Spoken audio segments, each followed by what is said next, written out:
دنیا کائنات میں جتنے لوگ ہیں وہ دو طبقوں میں تقسیم ہو سکتے ہیں۔ تاجر ہیں تو دو طبقے میں، کاشتکار اور زراعت والے ہیں تو ان کے بھی دو طبقے، وکلاء ہیں ان کے بھی دو طبقے۔ دنیا کائنات میں جتنے لوگ ہیں جس طبقے سے بھی تعلق رکھتے ہیں ان کی دو قسمیں ہو سکتی ہیں۔ تاجر سچا بھی ہوگا، جھوٹا بھی ہو سکتا ہے۔ تاجر امانت دار بھی ہو سکتا ہے، خیانت والا بھی ہو سکتا ہے۔ وکیل اچھا اور سچا بھی ہو سکتا ہے، اور وکیل جھوٹ کا سہارا لینے والا بھی ہو سکتا ہے۔ مستری مزدور بھی کام کرتے نظر آتے ہیں، ان میں بھی اچھے بھی ہیں، سچے بھی ہیں، جھوٹے بھی ہو سکتے ہیں۔ دنیا کائنات میں ایک جماعت ہے، اس جماعت کے دو طبقے نہیں ہو سکتے۔ اس جماعت کا ایک طبقہ ہے جس کے بارے میں رسول اللہ صلی اللہ علیہ وسلم نے فرمایا الصحابۃ کلھم عدول، میرے سارے کے سارے صحابہ عدل و انصاف کا پیکر ہیں، سچ اور صداقت کی علامت اور نشانی ہے۔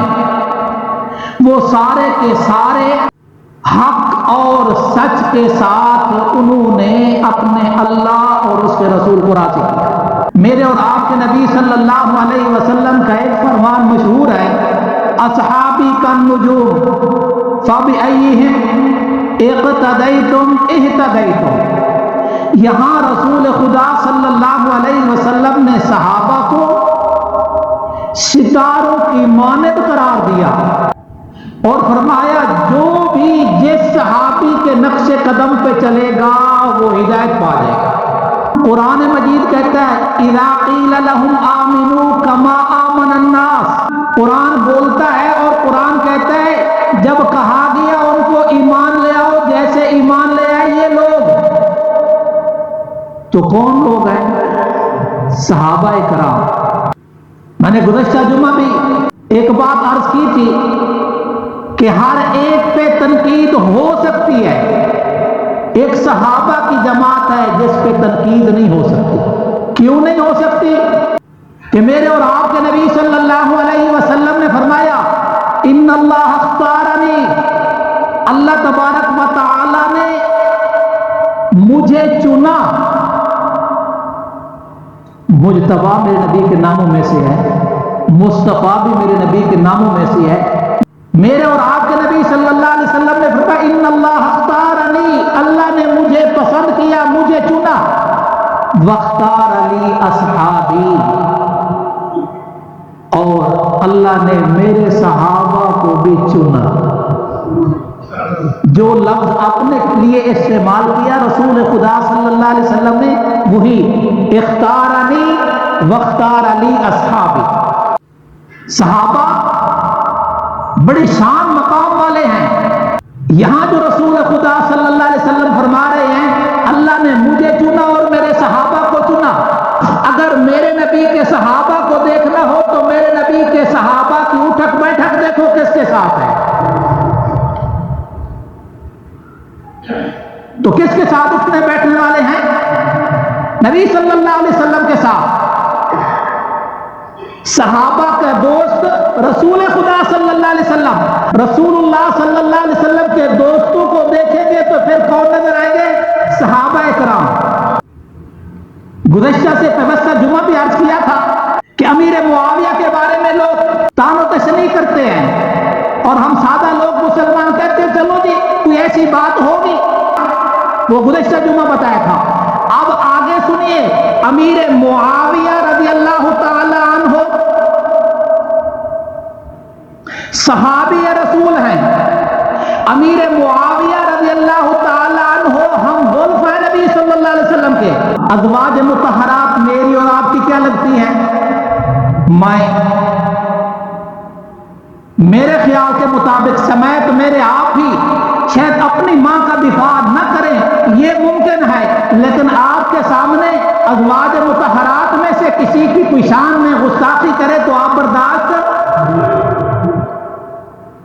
اور اگر نبی کی بیویاں ہماری مائیں ہیں، مسلمانوں کی اور مومنوں کی مائیں ہیں۔ حضرت امیر معاویہ رضی اللہ تعالیٰ عنہ مسلمین اور مومنین کے کیا بنیں گے؟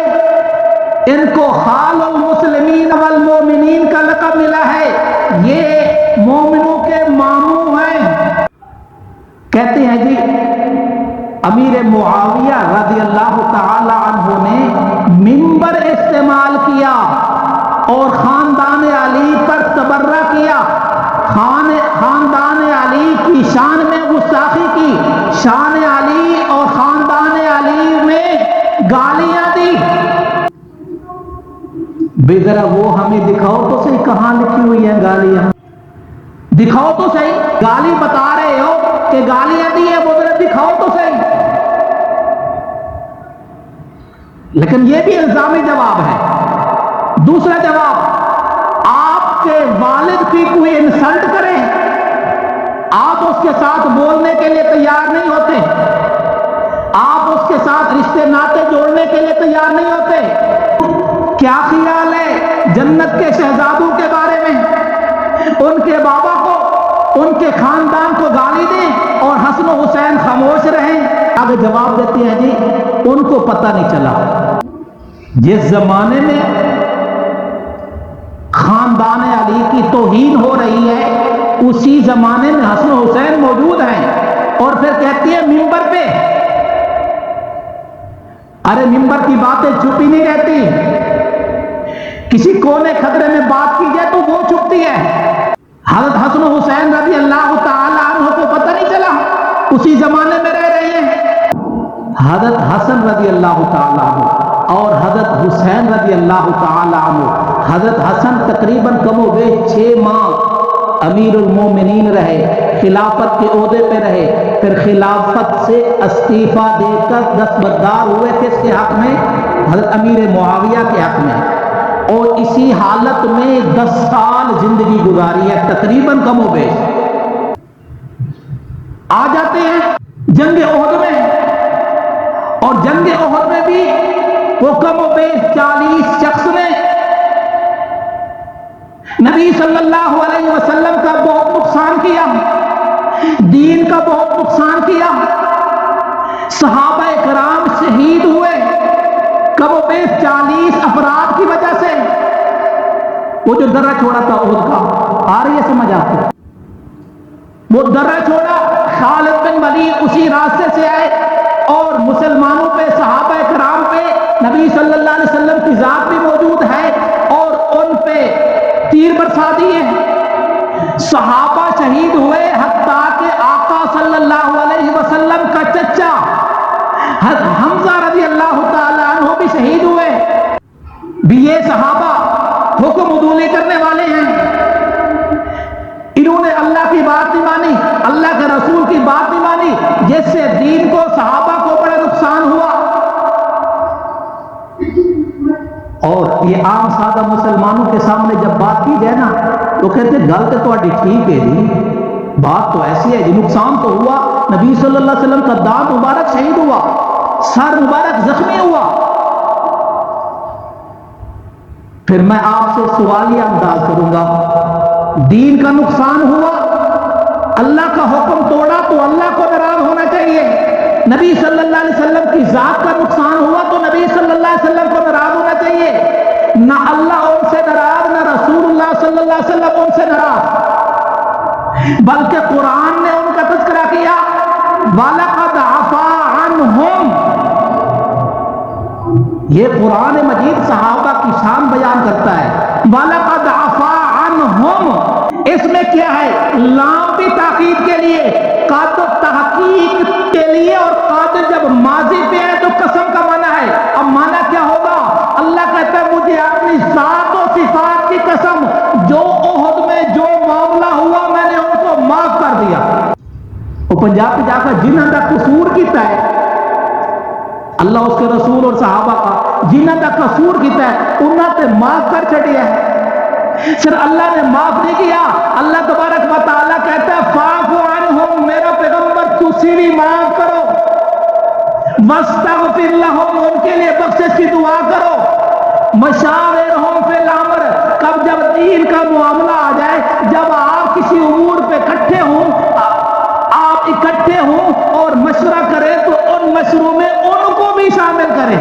اللہ نے صحابہ کرام کو جماعت کو دو حصوں میں تقسیم کیا، ایک فتح مکہ سے پہلے ایمان لانے والے، ایک فتح مکہ کے بعد ایمان لانے والے، اور پہلے والوں کے درجے زیادہ ہیں، اور پھر فرمایا وَكُلًّا وَعَدَ اللَّهُ الْحُسْنَىٰ، میرا سب صحابہ کے ساتھ خیر والا معاملہ ہوگا، سب کے ساتھ اچھائی والا معاملہ ہوگا، میرا سب صحابہ کے ساتھ جنت کا وعدہ ہے۔ اور 11ویں پارے میں اللہ نے اس کا تذکرہ کیا، والسابقون الاولون من المہاجرین والانصار، سبقت کرنے والے مہاجرین میں سے سبقت کرنے والے انصار، یہ پہلا طبقہ، یہاں بھی دو طبقے آ گئے، اور سبقت کرنے والے سبقت ہی لے گئے، وہ تو اللہ نے بتا دیا والسابقون الاولون من المہاجرین والانصار، یہ سبقت لینے والے، اور آگے فرمایا والذین اتبعوہم باحسان رضی اللہ عنہم ورضوا عنہ، اور وہ لوگ جنہوں نے احسان کے ساتھ، ایمان کے ساتھ، اخلاص کے ساتھ، ادب و احترام کے ساتھ ان کا اتباع کیا، اللہ ان سے بھی راضی، وہ اللہ سے راضی۔ یہ کون مراد ہیں؟ صحابہ کرام۔ یہ سبقت کرنے والے کون ہیں؟ اور جنہوں نے سبقت لی اس کی کوئی لمٹ ہے، کوئی حد ہے کہ کہاں تک سبقت کرنے والوں کا تذکرہ آتا ہے؟ تو بعض علماء نے کہا جنگ بدر، اس سے مسلمانوں کے دلوں میں ایمان کے پھیلنے کی، دین کے پھیلنے کی، قرآن کے رائج ہونے کی امیدیں پیدا ہو گئی، اس لیے جنگ بدر۔ بعض علماء نے کہا نہیں، صلح حدیبیہ والے، صلح حدیبیہ والے، بعد میں کہا فتح مکہ والے، فتح مکہ تک جو ایمان لے آئے وہ سبقت لینے والے ہیں۔ تو بہرحال صحابہ اکرام رضوان اللہ تعالی علیہم اجمعین کو اللہ نے قرآنی شخصیات بتایا ہے، صحابہ اکرام سے محبت یہ ایمان ہے، صحابہ اکرام سے بغض یہ نفاق ہے۔ علی رضی اللہ تعالیٰ عنہ کی شادی ہوئی کس کے ساتھ؟ بی بی فاطمہ رضی اللہ تعالیٰ عنہ کے ساتھ۔ اس وقت حضرت علی کے مالی حالات کچھ بہتر نہیں تھے، تو جی حضرت علی کا تعاون کسی نے نہیں کیا۔ آدھی بات جو ہوتی ہے نا وہ دراڑیں ڈالتی ہے، آدھی بات نفرت کا ذریعہ بنتا ہے۔ یا میرے سامنے ڈاکٹر صاحب بیٹھے ہوئے ہیں، آدھی مرض کا پتہ چلے، مکمل مرض کا پتہ نہ چلے تو بیماری کور نہیں ہو سکتی، بات پوری سننی چاہیے۔ ارے حضرت علی رضی اللہ تعالیٰ عنہ کا جب حق مار طے ہوا اور حضرت علی اپنی زیرہ لے کر چلے تو اس زیرہ کو خریدنے والے کون ہیں؟ جی عثمان غنی۔ جب یہ پہنچے کہ مجھے پیسوں کی ضرورت ہے، میں یہ زیرہ بیچنا چاہتا ہوں، حضرت عثمان نے کہا اس کا خریدار میں بنوں گا، کیوں میں اس گھر کا داماد ہوں، میں اس گھر کا بہنوئی ہوں، فاطمہ میری سالی بنتی ہے، اور سالی کیا ہوتی ہیں؟ بہنیں ہوتی ہیں۔ سالیاں کیا ہوتی ہیں؟ ذرا سارے بولے، سالیاں کیا ہوتی ہیں؟ بہنیں ہوتی ہیں۔ تو حضرت عثمان غنی نے 400 درہم کے بدلے وہ زیرہ خرید لی۔ حضرت علی رضی اللہ تعالیٰ عنہ وہ پیسے لے کے پیارے نبی صلی اللہ علیہ وسلم کی خدمت میں حاضر ہوئے، اور جب رخصتی کا وقت آ گیا اور وہ میرج گفٹ کہتے ہیں، وہ شادی کے موقع پر گفٹیں دیتے رہتے ہیں، جب وہ باری آئی نا عثمان غنی وہ زیرہ لے کے آئے، فرمایا اپنے ہم ظلم کی طرف سے یہ گفٹ قبول کریں۔ رحماء بینہم، صحابہ آپس میں شیر و شکر تھے۔ اب کوئی کہتا ہے کہ پھر امیر معاویہ علی کی جنگ کیوں ہوئی، جنگ جمل کیوں ہوئی، تو اس کا بھی جلدی سے اشارہ کرتا چلا جاتا ہوں۔ میں آپ سے پوچھتا ہوں، کیا حضرت موسیٰ علیہ السلام اور ہارون علیہ السلام میں جھگڑا نہیں ہوا؟ موسیٰ علیہ السلام نے اپنے بھائی کے سر کے بال اور داڑھی کے بال نہیں پکڑے۔